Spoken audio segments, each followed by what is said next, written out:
नहीं सर, पाकिस्तान में तो बिल्कुल भी मैंने नहीं देखा इस तरह का कोई कॉन्सेप्ट। सर मज़े की बात है, इस गिलास ब्रिज के ऊपर जो है वो गाड़ियाँ भी गुजरेंगी।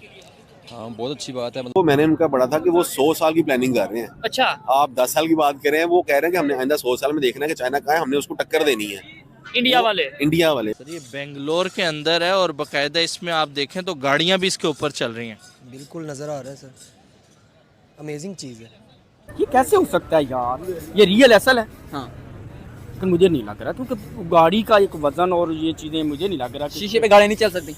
नहीं यार, ये कैसे हो सकता है, नामुमकिन लग रहा है। लगता भी नहीं है बेसिकली, मतलब कि इंडिया में हो सकता है, ऐसा लग भी नहीं रहा। सर ज़्यादातर जो है वो इस तरह का कॉन्सेप्ट आपको या यूरोप में देखने को नज़र बिल्कुल आता है ऐसे है, बिल्कुल। या चाइना में आपको कभी देखने को नज़र आता है।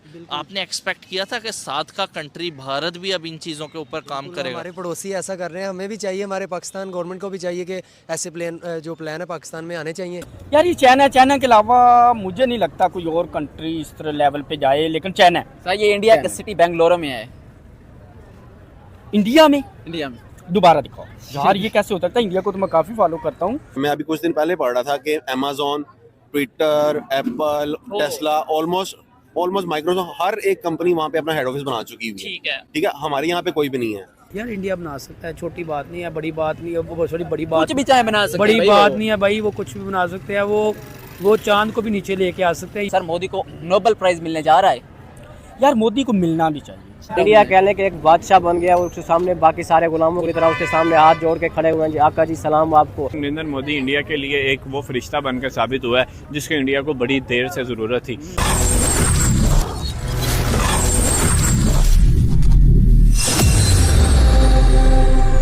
जय हिंद, वंदे मातरम। दोस्तों, हिंदुस्तान पीपल में आपका दिल से स्वागत है।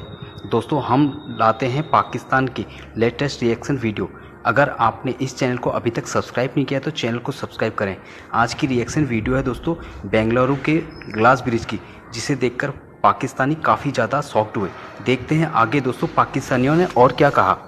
सैल्यूट पहले तो इंडिया वालों को, इतनी जदीद, और आपने जिस तरह बताया कि मतलब एक है इंडिया में है, सबसे पहले बनाया उन्होंने। यार कमाल कर दिया यार। इंडिया वालों आप चाहते क्या हो यार, मुझे पहले बताओ। इंडिया वाले चाहते क्या है? डेली कोई ना कोई नई चीज उनकी बनाई होती है। मतलब जो हम सोच भी नहीं सकते, जो लोग सोच भी नहीं सकते, वो ऐसी चीज बनाते हैं कि जो है टूरिस्ट को जो है बहुत ज्यादा अट्रैक्शन हो। यार वाकई इंडिया जो है कहने के नेक्स्ट लेवल पर पहुंच चुका है। जिस तरह डेली कोई ना कोई नई चीज़, यार अब कोई बंदा सोच ही नहीं सकता, पाकिस्तान के अंदर बैठा बंदा तो बिल्कुल ही उसके ख्वाबो ख्याल में भी नहीं आ सकता कि कोई जो है गिलास ब्रिज भी बना सकते हैं। और इंडिया ने वो बनाकर वहाँ पर ट्रैफिक भी चला दी। आप इतना मतलब स्ट्रॉन्ग गिलास, तो यहाँ पर हमारा सादा गिलास जो उसको भी कोई पत्थर मारे तो वो टूट जाता है। उन्होंने उसके ऊपर गाड़ियाँ चला दी। यार लाजवाब यार। इंडिया वालों, आपको मेरी तरफ से सैल्यूट है। आपने जिस तरह डेली कोई ना कोई नई चीज़ जो है इंडिया बना रहा है, तो इंडिया की मैं कहता हूँ कि लाजवाब, वो नेक्स्ट एक लेवल पर पहुँच चुका है जहाँ पर दुनिया उसका अब मुकाबला ही नहीं कर सकती। डेली इंडिया कोई ना कोई ऐसी चीज़ बना देती है जो कि दुनिया जो है देखकर हैरान रह जाती है। अब तो हमें कह लें कि हैरानगी भी नहीं होती जिस तरह से इंडिया ने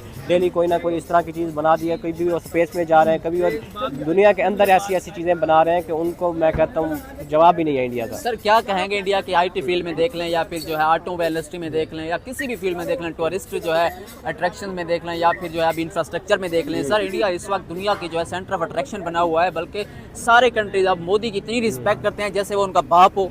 ऐसे ही दुनिया का बाप, अब मोदी को उन्होंने अपना बाप बना लेना है। कुछ अरसे तक आप देखेंगे कि वो सब कहेंगे कि मोदी जो है हमारा डैडी है। जिस तरह वो बन गया है, जिस तरह की उसकी पावर अब बन गई है, तो आपको सुपर पावर इंडिया जो है बनने जा रहा है आगे जाकर। जिस तरह से आपने भी बताया, और हर फील्ड के अंदर इंडिया जो है इस वक्त टॉप लेवल पर पहुंच चुका है। और इस सब का क्रेडिट जो है वो नरेंद्र मोदी को ही जाता है। पिछले 10 से 12 साल के अंदर ही ये सारी जो है इन्वेस्टमेंट हुई है, और उसका आउटपुट अभी पिछले 2 से 3 साल के अंदर हमें नज़र आने को मिल रहा है। तो इसका सबसे बड़ा क्रेडिट जो है वो नरेंद्र मोदी को जाता है कि उसने हर शोबे के अंदर अपने जो लोग हैं उन पर इन्वेस्ट किया, और अब वो जो है उनको आउटपुट दे रहे हैं। तो ये नरेंद्र मोदी को जो रिस्पेक्ट मिल रही है सारी दुनिया के अंदर, ये डिज़र्व भी करते हैं। जिस तरह वो एक मुस्लिम कंट्री के अंदर, मेरे ख्याल में कतर में गए हैं, वहाँ पर उनको गॉड ऑफ ऑनर दिया गया। UAE के अंदर उनको बड़ी रिस्पेक्ट मिल रही है। तो ओवरऑल सारी दुनिया के अंदर जो है मोदी ने जो है अब इंडिया का सिक्का जमा दिया, और सारी दुनिया अब यही चाह रही है कि किसी ना किसी तरीके से हमारी मोदी के साथ रिलेशनशिप बन जाए, या इंडिया के अंदर कोई हमारी थोड़ी बहुत इन्वेस्टमेंट हो जाए। क्योंकि उनको नज़र आ रहा है कि अगले आने वाले 2-3 साल के अंदर इंडिया जो है दुनिया की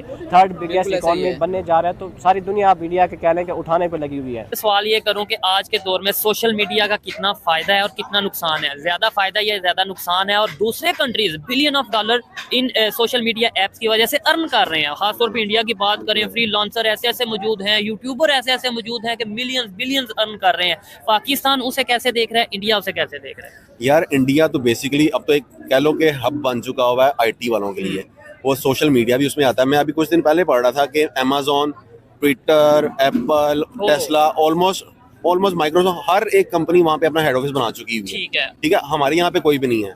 हम लोग यहाँ पे इवन के बैठे अगर कोई सोशल मीडिया पे काम कर रहा है या फ्रीलांसिंग कोई काम कर रहा है, हम किसी का अकाउंट खरीदते हैं बाहर, हम उसको भी पे करते हैं और फिर हम अपना काम करते हैं। लेकिन इंडिया में ऐसा नहीं है। हम लोगों को यहाँ पे सहूलत किसी चीज की है नहीं, बस हम लोग उस पे कह रहे हैं कि यार बैन कर दो कि यार ये हमारे ना करे। हालांकि हम लोगों को चाहिए कि यार उन लोगों को यहाँ पे कहें कि भैया ना आप यहाँ पे आओ, हमारे लोग भी यहाँ पे बैठे काम कर रहे हैं, लेकिन हम जाए कि खुद उस अर्निंग को अपने पास लेके हैं। ठीक है, आना तो डॉलर्स में ही है ना, वो हम किसी और को पे कर रहे हैं, वो वहां से वो डॉलर लेता है, फिर हमें आगे कन्वर्ट होकर पैसे मिलते हैं। और मैं एक बड़ी इंफॉर्मेटिव बात बताता चलूं कि पाकिस्तान में बहुत से ऐसे इन्फ्लुएंसर मौजूद हैं, बहुत से ऐसे फ्री लॉन्सर मौजूद हैं। फ्री लॉन्सर खासतौर पर अगर बात करें कि जो प्रोजेक्ट पकड़ते हैं इंटरनेशनल लेवल से, लेकिन वो इंडियंस के थ्रू प्रोजेक्ट पकड़ते हैं, क्योंकि पाकिस्तान में डायरेक्ट तो वो नहीं ले सकते। वो इंडियंस के अलावा भी मतलब अमेरिकन या यूके जो बेस हैं वो उनका अकाउंट यूज करते हैं, लेकिन हमारे पास ये सहूलत ही नहीं है। इवन फेसबुक यहाँ पे हमारे मोनेटाइज नहीं है। हम लोग किसी चीज को भी अपना डायरेक्ट नहीं यूज कर सकते। पेपाल यहाँ पे नहीं है, eBay, पेपॉल, अमेजोन कुछ भी नहीं है ना। आप किस पे करेंगे अपना? आप अपने अमेजोन पे कोई चीज या ड्रॉप शिपिंग ही करनी है ना, आप किसी का अकाउंट यूज कर रहे हैं और फिर उसके बाद अपना काम और फिर यहाँ पे जब पाकिस्तान में पैसे आ भी जाएंगे, वहाँ पे फिर हमारे बैंक में टैक्स कटेगा, सारा कुछ डिडक्शन तो है। तो क्या समझते हैं आप यूथ, आपको नहीं लगता कि दुनिया से पीछे होती नजर आ रही है पाकिस्तान की यूथ? सर बहुत पीछे हैं हम लोग, बहुत भी ज्यादा पीछे। मतलब आईटी सेक्टर में भी अगर देखा जाए हमारा उस तरह काम नहीं जिस तरह इंडिया में जा चुका है। यूपीआई के थ्रू पेमेंट्स करते हैं, 5 लाख की पेमेंट, 1 रुपया टैक्स नहीं है। मुल्क से बाहर भी भेजो, 1 रुपया टैक्स नहीं है। आज मॉरिशस और श्रीलंका ने भी ले लिया है। वो इंडिया की मईशत से हम मिल ही नहीं सकते। इंडिया की मईशत हमारे ऊपर है, हमारी मईशत बहुत डाउन है। उनकी हुकूमत अमीर है, अवाम गरीब, हमारी अवाम गरीब। सर अब तो उनकी अवाम भी अमीर हो रही है, इतना कारोबार वहाँ पर आ गया। उनके डॉलर वहाँ पर सबसे बड़ी बात है, स्टेबल है डॉलर। आपको पता है कि एक वो हमारे यहाँ कभी 80, कभी 300, कभी 60, हमारे यहाँ तो डॉलर ही नहीं स्टेबल हो रहा।